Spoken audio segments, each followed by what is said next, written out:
शिवपुर नामक गांव में मोहनचंद्र नाम का एक साहूकार रहता था। उसके पास केवल उसके गांव के लोग ही नहीं बल्कि दूर दूर के गांव के लोग भी कर्ज लेने के लिए आते थे और वादे के मुताबिक जब उनके पास पैसे आता था तो वो लोग मूल और ब्याज के समेत अपना कर्ज चुका देते थे। साहूकार तो ब्याज पर सबको पैसे दे देता था, लेकिन वो था तो अपने वसूलों का पक्का। वो वक्त से पहले ना तो किसी के पास ब्याज लेने के लिए जाता और ना ही कभी किसी के साथ बदतमीजी से पेश आता।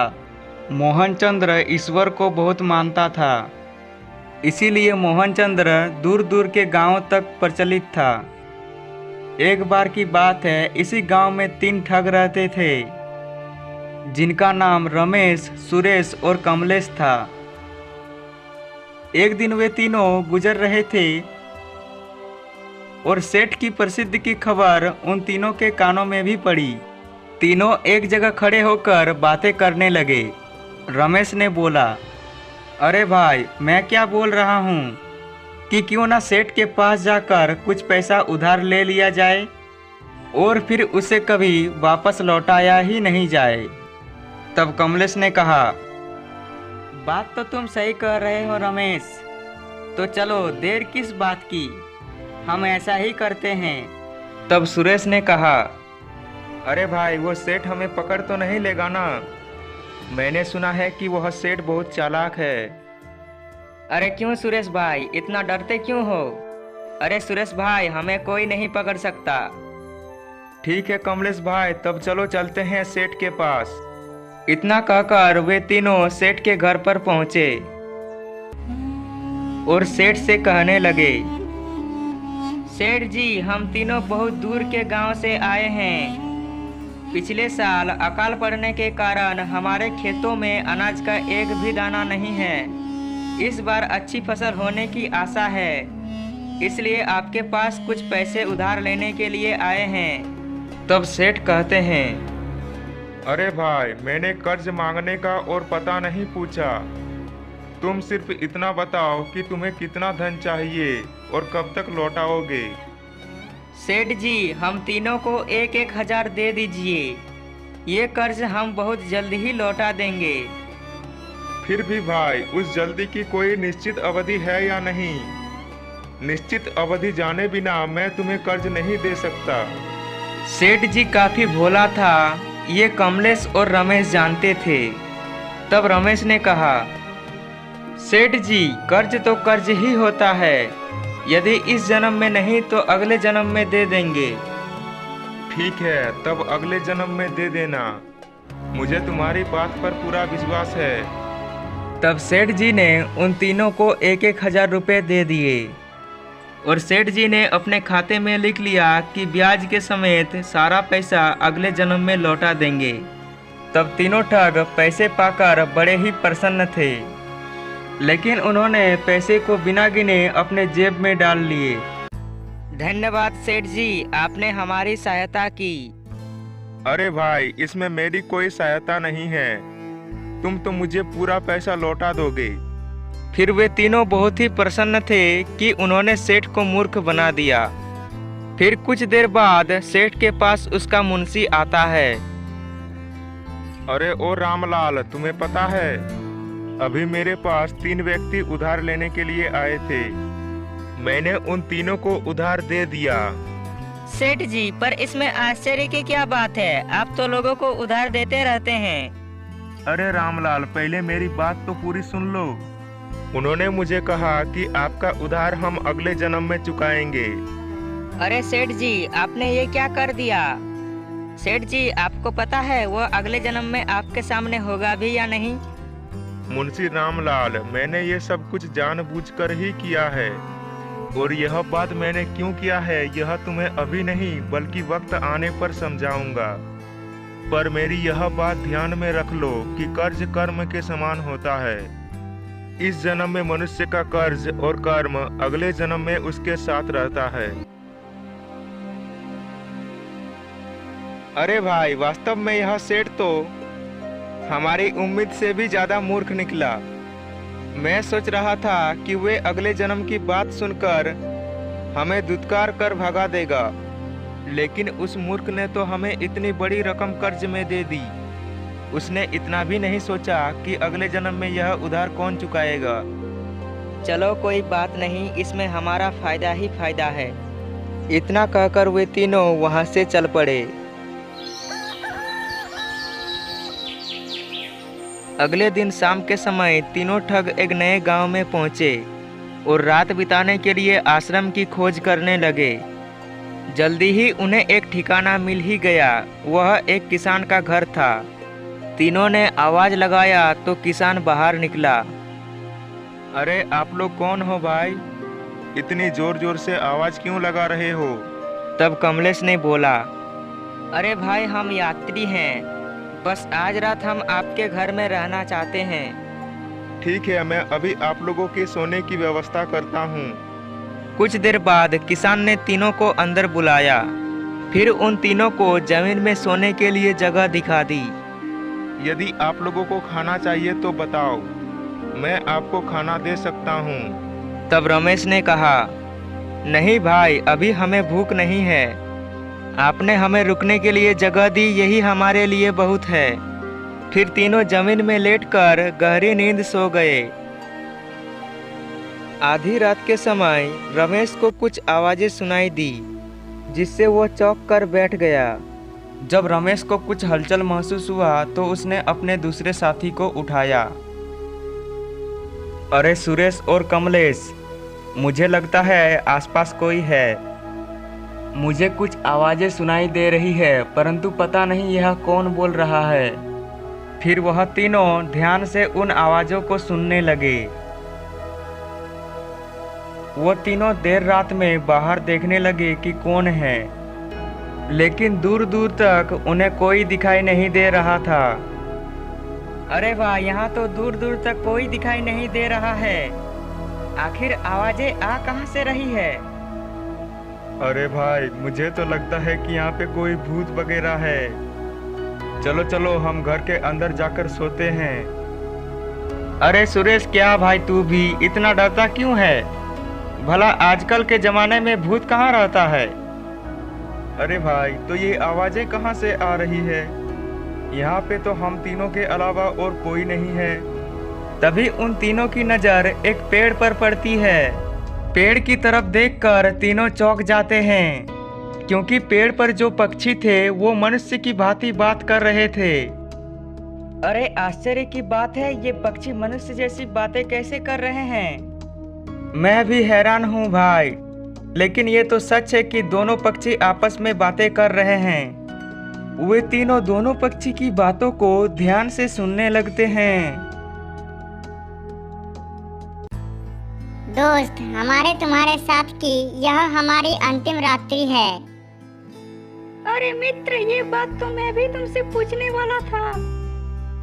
अच्छा, पहले तुम बताओ कि ऐसा क्यों है?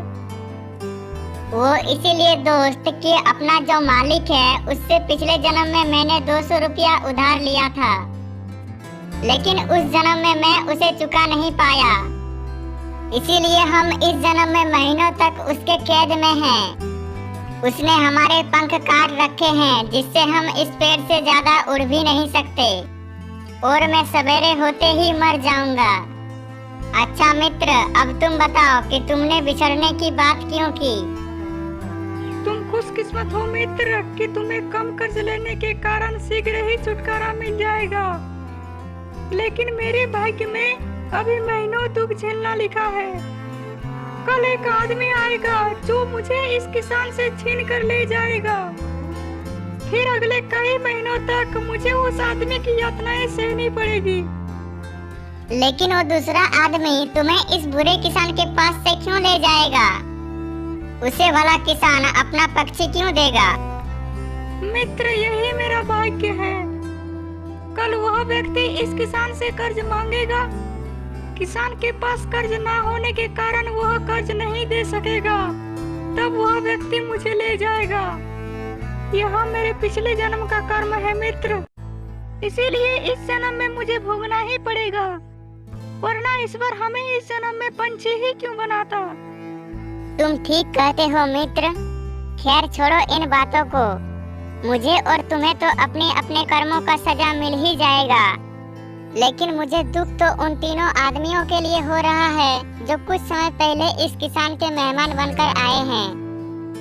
क्या मतलब है मित्र, उन लोगों ने ऐसा क्या कर दिया? पंछियों की बात सुनकर उन तीनों का गला सूख जाता है।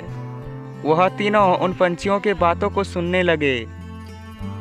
अरे मित्र, ये पूछो कि उन्होंने क्या नहीं किया। वे तीनों ठग ना जाने अब तक कितने व्यक्तियों को ठग चुके हैं, और इस समय भी एक नगर के सेठ को ठग कर कर्जा लेकर आया है।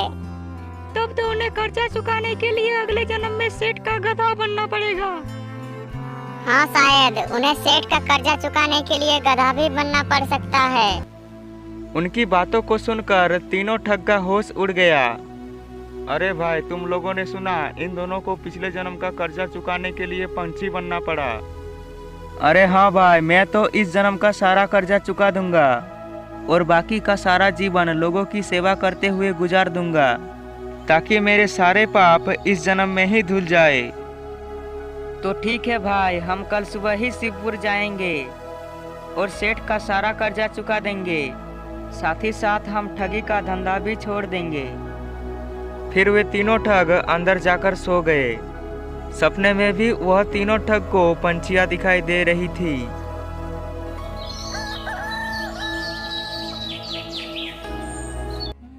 सुबह उठकर जब वह तीनों ठग ने देखा तो वह चौंक गए, क्योंकि रात को जो पंछियां बातें कर रहे थे वह सच में हो रही थी। सुबह को एक पंछी मर गया और दूसरा पंछी को एक व्यक्ति आकर किसान से छीन कर ले गया। अरे भाई, रात में जो उन पंछियों ने कहा था वो तो सच में हो रहा है। वो अपने मालिक के पिछले जन्म के कर्जे की मुक्ति पा चुका है और दूसरे पंछी को उस व्यक्ति ने छीन कर ले गया। ये सारी घटनाएं तीनों ठग अपनी आंखों से देख रहे थे। तीनों ठग ने उसी समय अपना सारा सामान समेटा और शिवपुर के लिए रवाना हो गए।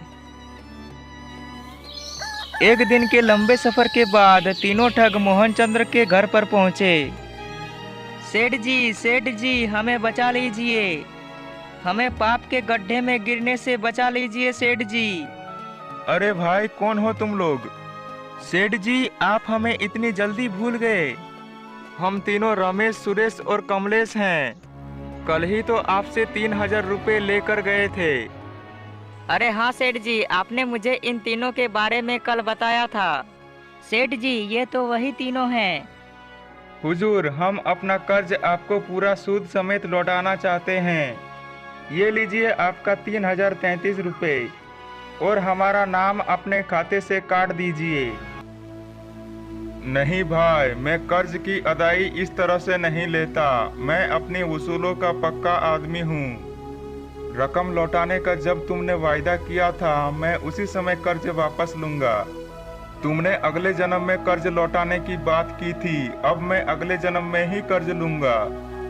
सेठ जी, आप ये क्या कह रहे हैं? भला कोई अगले जन्म में कर्ज कैसे चुका सकता है?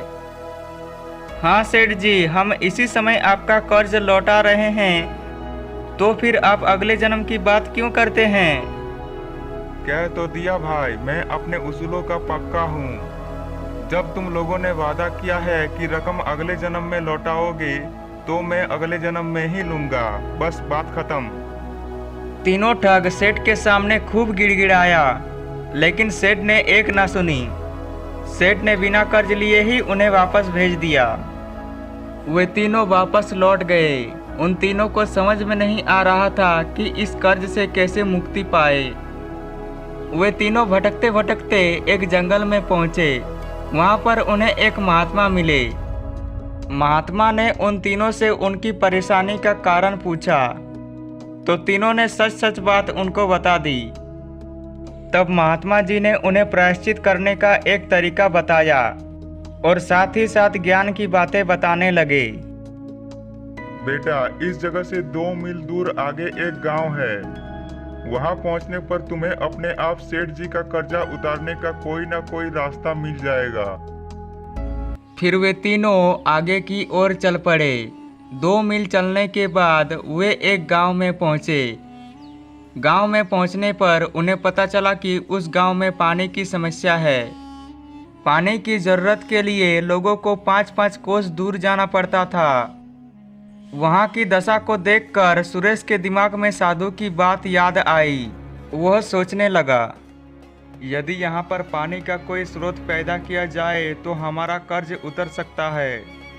अरे भाई, सेठ का कर्ज उतारने के लिए मेरे दिमाग में एक उपाय आ गया है। क्या सच में? तो जल्दी बताओ। फिर सुरेश ने दोनों को तरकीब के बारे में बताया।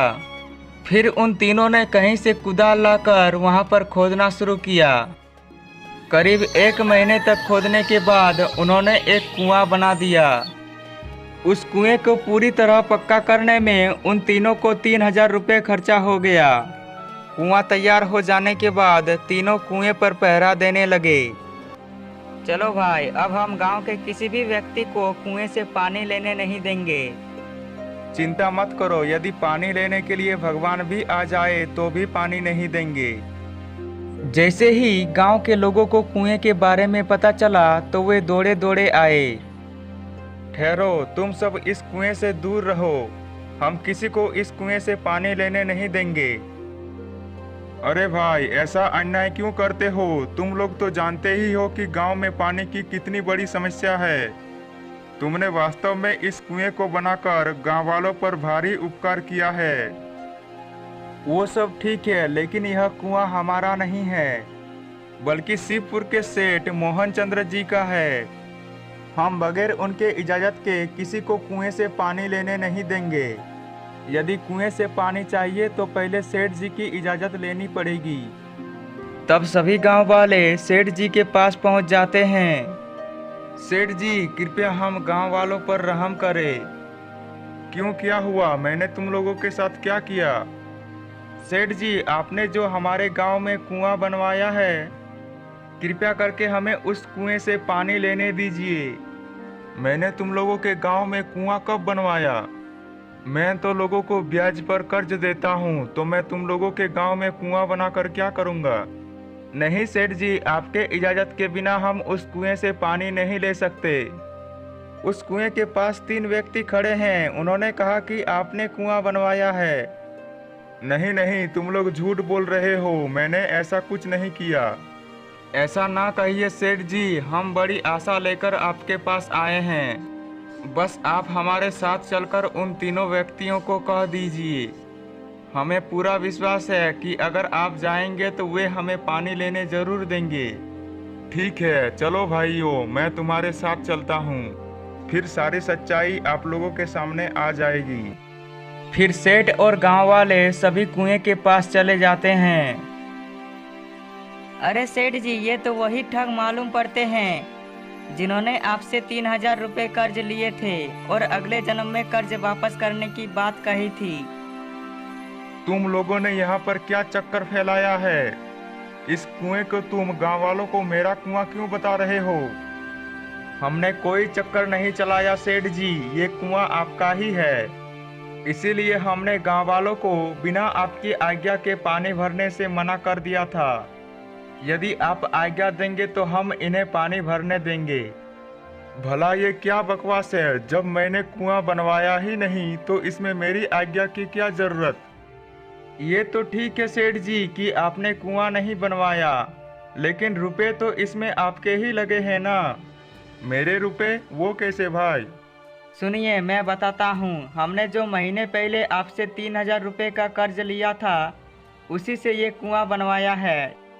यदि आप ये कह दें कि कुआं मेरा है तो हमारा कर्ज चुकता हो जाएगा और इनकी पानी की कमी भी दूर हो जाएगी। नहीं, मैं इस कुएं को किसी भी हालत में अपना नहीं कर सकता। मैंने तुम्हें जो कर्ज दिया था वो वायदे के मुताबिक मैं तुमसे अगले जन्म में ही लूंगा। तब हम किसी को भी इस कुएं से पानी लेने नहीं देंगे, चाहे ये हमारे सामने तड़प तड़प कर मर ही क्यों ना जाए। हाँ सेठ जी, अच्छी तरह से सोच लीजिए। यदि ये बिना पानी के मर गए तो इसका पाप आपके ही सर पर होगा, और यदि आप इसे अपना कुआं कहकर इन्हें पानी लेने देंगे तो इसका पुण्य और दुआएं भी आपको ही मिलेगी। हाँ सेठ जी, उनकी बात मान लीजिए। उनकी बातों को सुनकर मोहनचंद्र उलझन में पड़ गया और कुछ देर तक सोचने के बाद बोला, ठीक है भाई, तुम लोग चालाक इंसान जीते और मैं हारा। इस कुएं को मैं अपना मानता हूँ और तुम्हें अपने कर्ज से मुक्त करता हूँ। गांव वाले बड़े खुशी से सेठ की जय जयकार करते हुए अपने घरों से बर्तन लाने के लिए चल पड़े। भाई ये सब तो ठीक है, पर जिस चालाकी से तुमने मेरे उसूलों को तोड़कर मेरा कर्ज लौटाया, उसके लिए मैं तुम लोगों के दिमाग की दाद देता हूँ।